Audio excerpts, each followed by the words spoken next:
This video was digitized from the original DVD in 2023 by Simply Franciscan. It is part of the Zmuda-Moffat Collection of video recordings of lectures given by Franciscan professors and theologians on topics of Franciscan theology, charism, spirituality, and ministry. The lectures span more than 20 years. The Zmuda-Moffat Collection captures some of the seminal lectures shared with the Franciscan family in the rediscovery of the Franciscan intellectual tradition, a process which began in the 1970s and continues today. Sister Lisa Zmuda and Sister Coughlin Moffat videotaped these lectures from approximately 2001 through 2022 with permission from the speakers. Separately, they created and distributed study guides to accompany the recordings. Those study guides are available with the videos. Please look for a link in the YouTube post. For further information on the Zmuda-Moffat Collection, please visit our website at simplyfranciscan.org.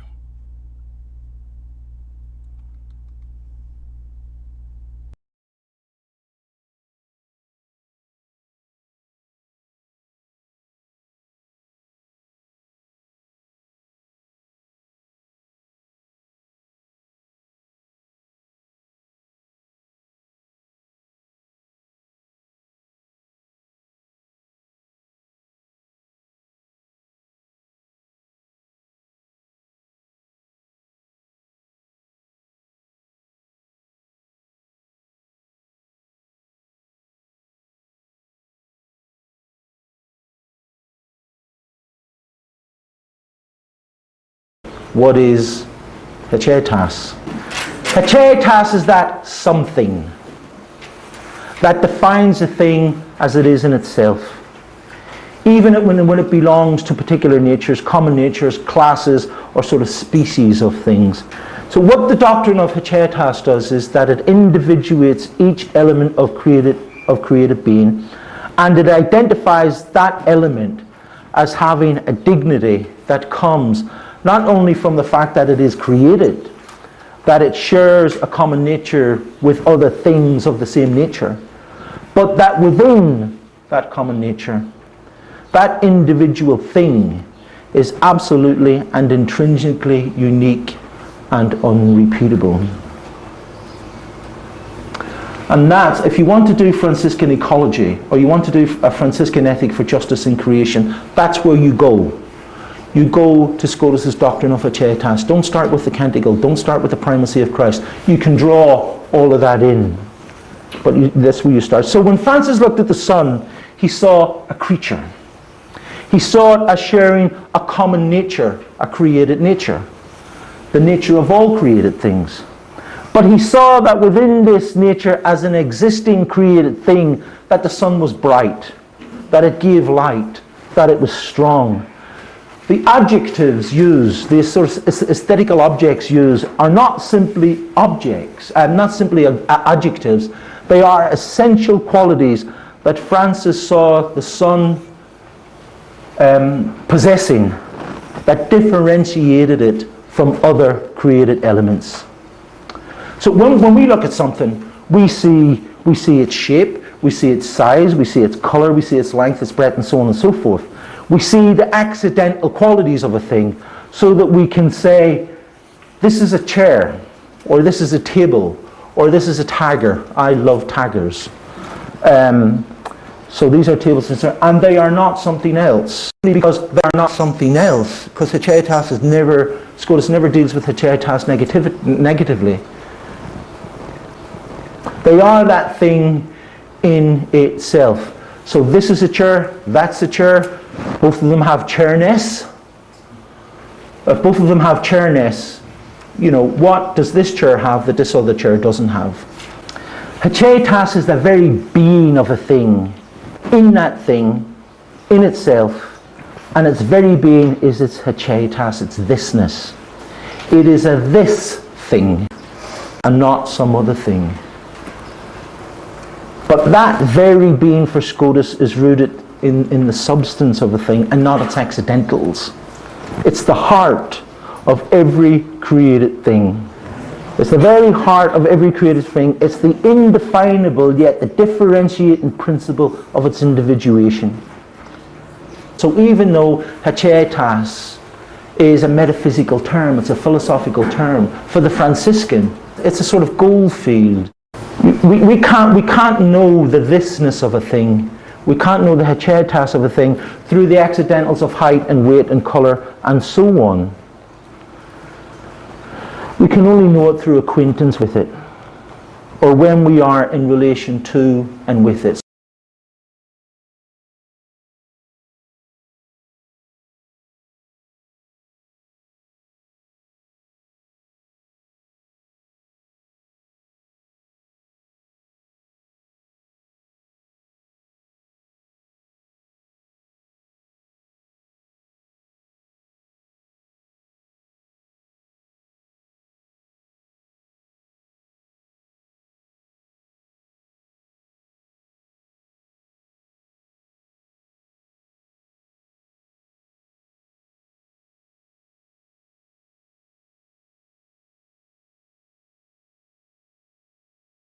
And not only is it creation as a generic concept.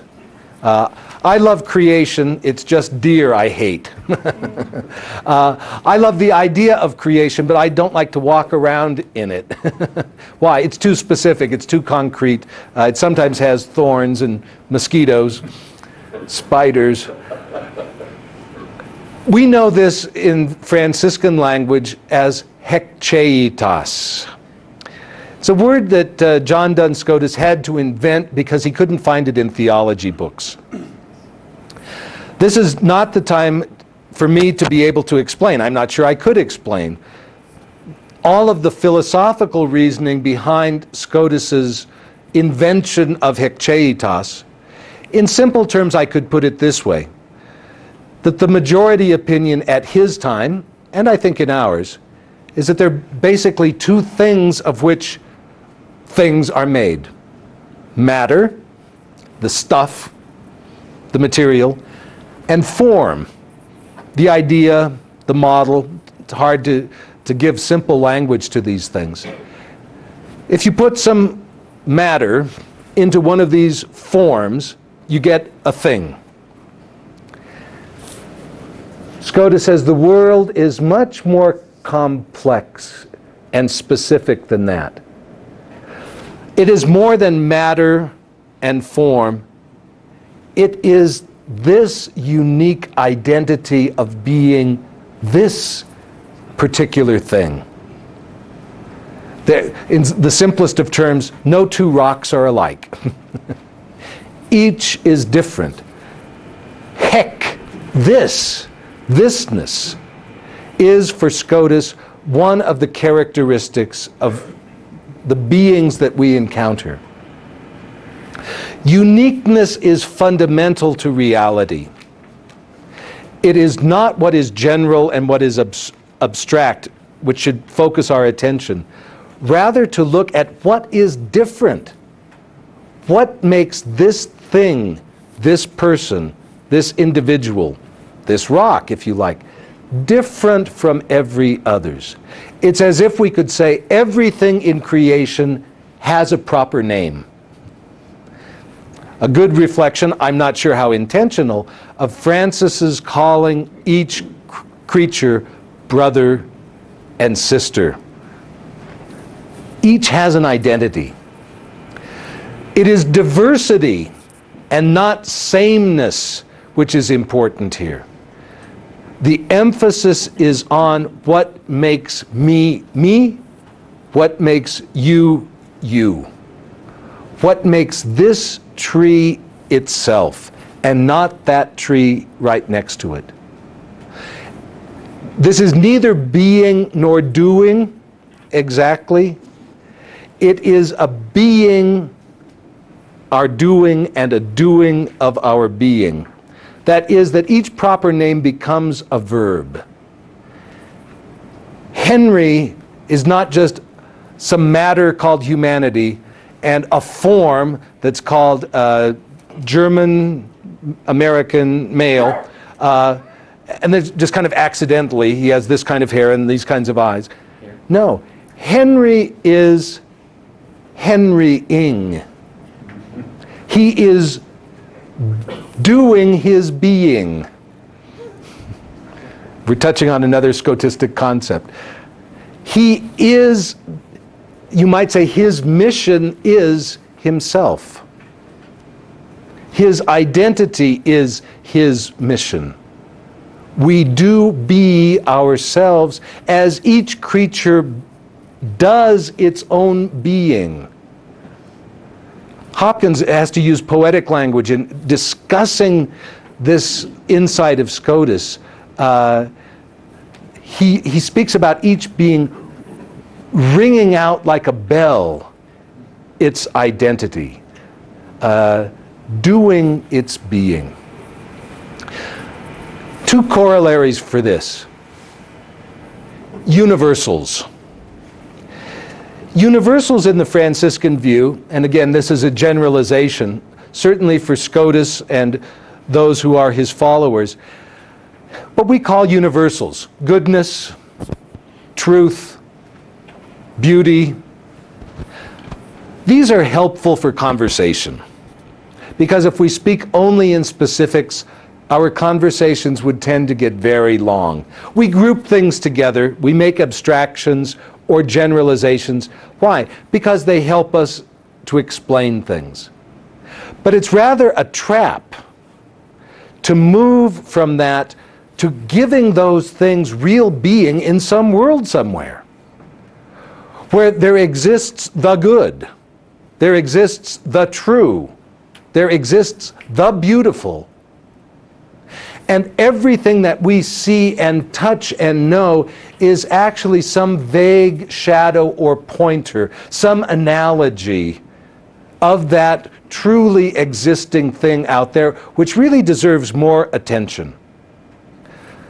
In the Franciscan tradition, at least as exemplified by Scotus, what demands our attention is what really exists, which is always unique, which is always individual. It is a trick of language to believe that there is some other world of the really real, which is filled with all of these principles, which are eternal, immutable, unchanging, and of which individual realities are some poor reflection. Again, epistemologically, how we turn the world upside down, that we are not here to serve some general principle that must be kept inviolate in some world out there that we can neither see nor touch. Our responsibility rather is to attend to difference, to attend to uniqueness. And if it's helpful to make some generalizations, use some universal categories, but don't fall into the trap to think that they're really there. If you can't have lunch with it, it's not Franciscan.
Lest you think that Scotus himself was not dealing with paradigms that were difficult for the inspiration of his thought, I think the example of his working with Haecceitas is illuminating for all of us. I think everybody has the second orange sheet of paper that has been given out today. I didn't make the photocopies. I entitled this sheet, "Let Your Hidden Self Grow Strong." So evoking the Ephesians insight about there is within each of us a hidden self. So hidden, in fact, that we don't even know what it is. So we are continually a mystery to ourselves. I don't know how you feel about your life, but that has certainly been my experience. There is this term we use to talk about this thing, this mystery within us, this hidden self, and it's the Latin word haec, which just means this. So Haecceitas is really the thisness of each being, that it is what it is, and we can't say anything more than that. And as Scotus was dealing with this, as you can see on the sheet that you have, he identifies it as the ultimate reality of any being. It's the ultimate reality beyond which you cannot go. So in the line of beings that individuate to an individual of whatever sort, because we're not the only beings with haecceity, everything has its own haecceity, so don't feel too special.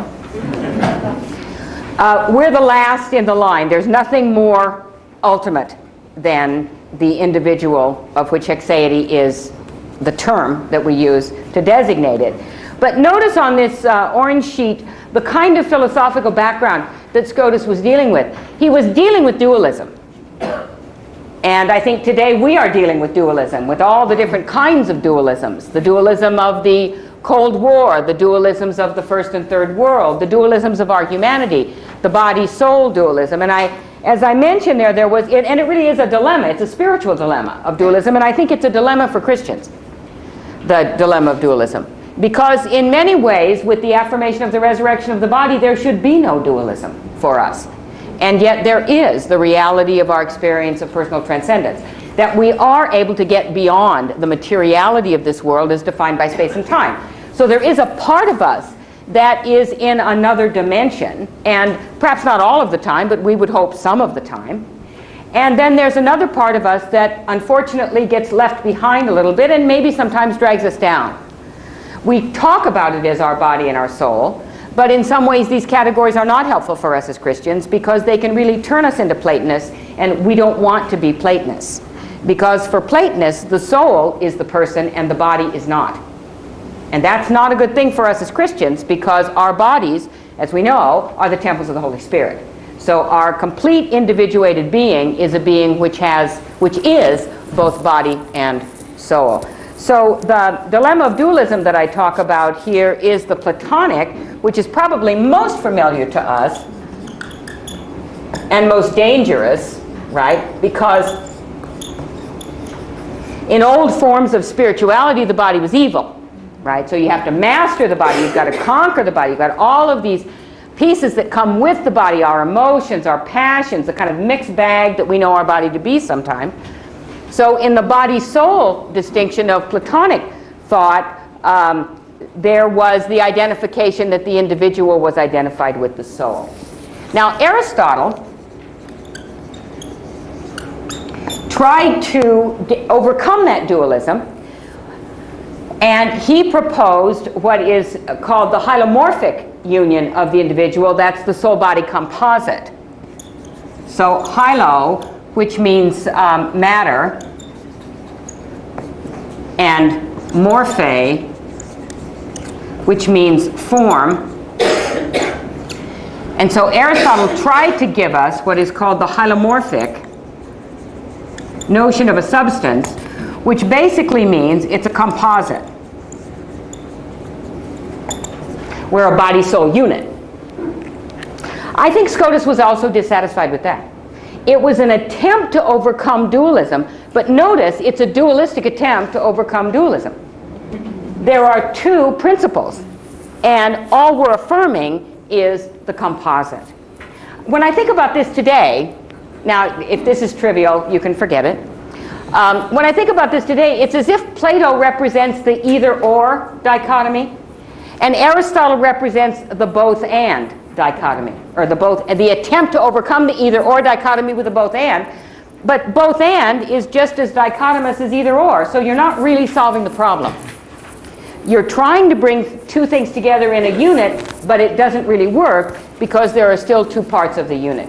So my suggestion here with Haecceitas, this is why it was so difficult for Scotus to do more with it than to just say, look, it's this. This is what I'm talking about, right? Who is the individual? Right there. So we have sort of what's called the ostensive definition, right? I just point. There it is, right? Show me the person. There. You don't define it. Don't give me categories. Don't define it in terms of relationships. It's just that thing right there, and I'm going to point to it. Now, the problem with that, of course, is that we're not able to conceptualize it. We're not able to use the handy categories that help us navigate our way through the world. And so, notice I have there in B, with this notion of Haecceitas, which Scotus mentions it a couple of times. He never really presents it as a formal theory. His followers presented it. He attempts to get beyond the dualistic categories without throwing them away. So he's trying to do in his era with the notion of the individual what we tried to do this morning with the Earth Charter, kind of getting in touch with what are the assumptions that everybody is working with, and is there a way we can get beyond those assumptions to something a little bit truer, to the spiritual intuition that we have and that Christianity continues to affirm, that we know are probably most clearly in the resurrection of the dead. When we talk about the resurrection of the dead, we are talking about the complete person, and the complete person, soul and body, glorified body. Right. Now, one of the things Scotus doesn't want to do is to define the individual in a negative way. So he really wants an affirmative way of coming at it. He doesn't like the sort of it's not that, and it's not that, and it's not this, and it's not this, and it's not that, and then whatever you're left with, everybody's supposed to know what that is. He doesn't want to do that. He really wants to find what he calls the positive entity at the heart of every single being. And all he says is, it's a this rather than a not that. That's all he'll say. It's a this rather than not that. And then I thought of that great line from Hopkins, Gerard Manley Hopkins. Poem Hopkins, as you know, was very influenced by Scotus. As kingfishers catch fire, there's that great line, what I do is me. And actually it's wrong what I have here. It should be what I do. What I do is me, not what I am is me. It's true that also what I am is me, but what I do is me. Sort of, I came to me. And that's just basically what I'm doing all the time, as you know only too well, right? I'm just meing up here, and everybody has come to me, not come to to them, or I don't know how you would say it, but anyway. But see, language fails us, and that's precisely the point. Language fails us. Language fails us. Conceptual frameworks fail us. Now, we don't want to simply put them aside and chant Om all afternoon, because that's not our tradition. Our tradition is not a tradition that uses negative theological categories all the time. We do have negative, what's called negative theology, that we use for very rich moments, but we really are an affirmative theological and spiritual tradition, Christianity. That's why the incarnation is so important to us, because God came into human categories, and because God came into human categories, then all human categories have value for us as we come to know God and as we come to know ourselves. At the same time, we are not reducible to the categories that we use to understand reality. And I think that's the key for Scotus. We are not reducible. No reality is reducible to the categories we use to understand it. And I think that's the insight of postmodern thought, and that's how postmodern thought has attempted to critique modernity. Because the optimism of modernity was, we can explain everything if you just give us enough time, and certainly enough money. So what, right? So here we are at B. So what? Well, so what means simply that individuality, my own individuality, is beyond any category that I apply to myself, or anybody else for that matter. It's beyond dualism, any type of dualism, even enlightened dualism, reformed dualism, we might call it, Aristotle's reformed dualism. It's beyond relationship, but it grounds relationship. If there were not individuals that had these hakes, there would be no relationships. It's the ultimate mystery, he says, the ultimate mystery within each being, the sacred within us and known to God alone. So I cannot ever know the entirety of my own hake. Only God knows the hake within me. So I like to think of it as the hidden self. Hidden from me, hidden from others, but not hidden from God. And the goal of human living is for that hidden self, as St. Paul says, for that hidden self to grow strong and stronger and stronger and stronger. And it's never completely as strong as it can be until the very last day, when it will be absolutely resurrected in all of its glory, and we'll even be surprised to find out who we were all along. You know, gosh, I didn't know I had it in me, you know, that sort of thing. Okay, so that's the insight. Isn't that a simple little insight? And that's about all I can say. So.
The next thing that is so helpful for us is what I had over here with Vicky. And it's called thisness. Thisness, in Latin, Haecceitas. Cicero would turn over in his grave with a word like that. Oh, it's awful Latin. It's terrible Latin. It's not classical. And it's like English. Thisness. How many times do you use that word? What do you want? Thatness? No, I'll take thisness, not thatness, you know. What he's trying to say here is God did not make human beings. Are you a human being? Are you a human being? Are you one too? And you too? And you? That isn't the big thing about you. See? And Aristotle would say, a human being is a rational animal. Are you a rational animal? You know, your mom and dad might say sometime the animal is here. But doubting whether you're reasonable or not, you know, that could be. But in Aristotelian thinking, everybody is a rational animal. Wow, isn't it great? I'm a rational animal. The Franciscan thing is not that. What's your first name? You're Mike. Adam, Jonathan, Jessica. That's the thisness. And that's the important thing. Now you could be Muslim. Mike the Muslim. But he's important. Adam the Hindu. But he's important. Jessica the Taoist. But she's important. To appreciate. That's why brother, sister, brother Rain, brother this, sister this, sister this. Yeah, that's fine. But how about the people that we meet on the street? How about the people that enter into our lives? That helps so much when we're dealing with multicultural. But you treat each one as a thisness. You know?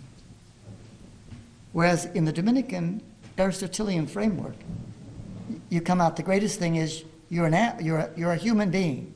Human rights. No, it's this person's rights and that person's rights as a human being. And if that person is schizophrenic, they still have rights.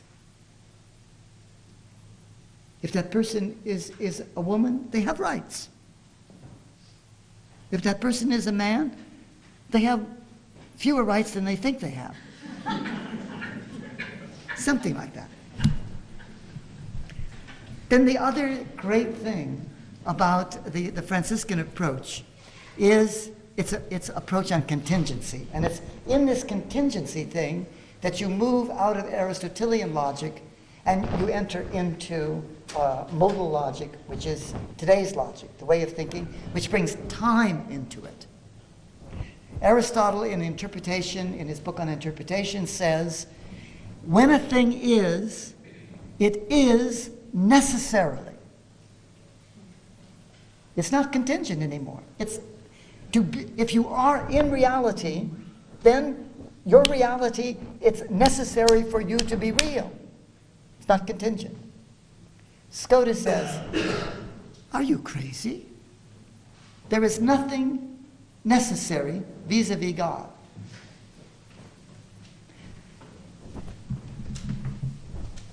This is a book. But this could be Osborne. That's me. And this is God. And God is saying to me, Osborne, be. And I lead my life. And God keeps saying, be. So I am. Come to Marion. Okay, here I am. You know? But all along God could say, that's enough of you. And I'm not. The reason why Scotus emphasizes contingency is because of the freedom, absolute freedom of God, and nobody tells God what to do. It is saying so much, the insights of Francis and Clare and our great scholars. It's saying so much for a way to live the Gospels in today's global world and in today's multicultural world. If there's even a little tracing of Franciscanism in each of you, that's to your benefit. As we sit down and talk with Muslims and Hindus, with Indonesians and people from Tanzania and Kenya, when we talk with other people who are not people, but individuals. If the church could be a church that reaches out with that goodness, that open-armedness to the world about us today, we would answer a lot of the problems that are there.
I want to shift our focus a bit this morning and begin to talk about not only the person, but the person in relationship.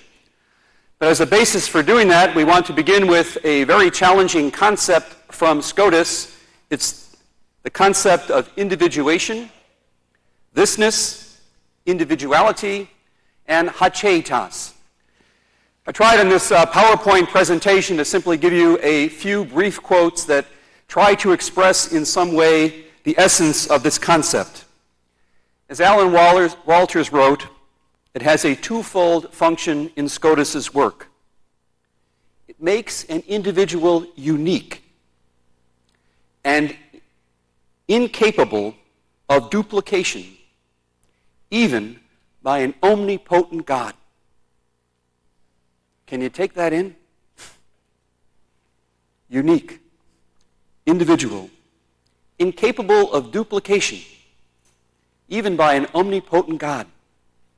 In a world of cloning and whatnot, that's a challenge. To try to appreciate the incredible uniqueness of the individuality of each and every one of us. And this individuality differentiates each of us radically and ultimately from each and every other individual. What Scotus is trying to say here is that God intended the individual. God wanted you to be. An awesome challenge and an incredible gift that you must open yourself up to the mystery of receiving it. Incredible. As Mary Beth put it in another place, every being within the created order possesses an immanent dignity.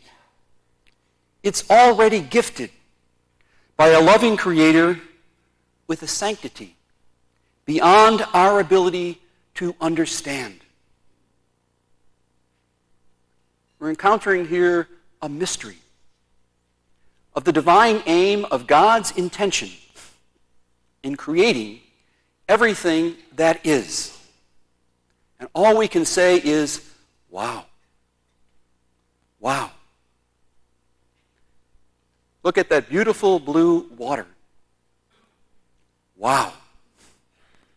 Look at the person across the table from you. Wow.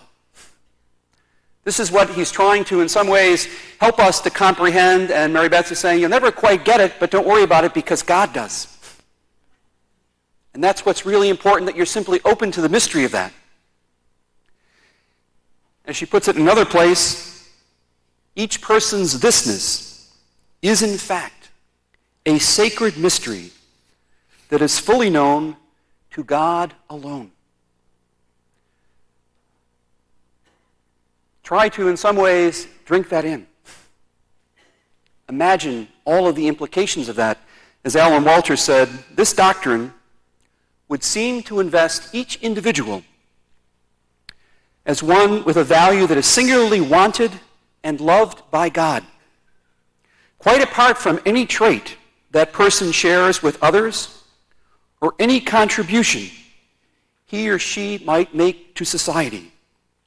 One can even say that Haecceitas is our personal gift from God. Wow. Try to, in some ways, take that in as one who is singularly wanted by God. We have so many issues in our society and our culture, for example, around self-esteem, because sometimes the way in which we're valued by other people is in terms of what we do. Or sometimes the friars in my province relate to me in a funny way because as the secretary of the province, I spend a lot of time with the provincial. But somehow this has a quality of mystery, that somehow I'm in the know, and because I'm in this relationship, I'm somebody, and the day he's out of office, I'm nobody. Okay? And that oftentimes is our experience, isn't it? And what Scotus simply wants us to try to take in is the fact that God singularly wants you to be. Why? You're going to have to figure that out. And help us as best you can to know what that is. What this does, I think, for us in the Franciscan intellectual tradition is really move that whole idea of the admonition of Francis that we've mentioned so many times. Be conscious of your dignity, of the wondrous way in which God made you and singularly intended you to be. I don't know how else to say it, but to sit with that, try to drink that in, try to imagine that's in any way actually true. So many times our theology, we say we believe these things. How do I move it from my head to my heart? That I'm touched and moved by that in such a way that it really changes my life. It transforms the way I look at the world, and it informs the choices that I make, especially in terms of my desire to preach the good. And that really is the challenge, isn't it? To move from the theory to the experience. Who will teach me? Who will help me to know? Who will invite me to, in some ways, be conscious of my dignity? And to know that, as Francis says, what I'm asked to do is glory in my littleness, in my weakness, and daily take up the challenge of living the gospel. And I always love that rarely quoted phrase from Francis in the earlier rule, as best I am able to do.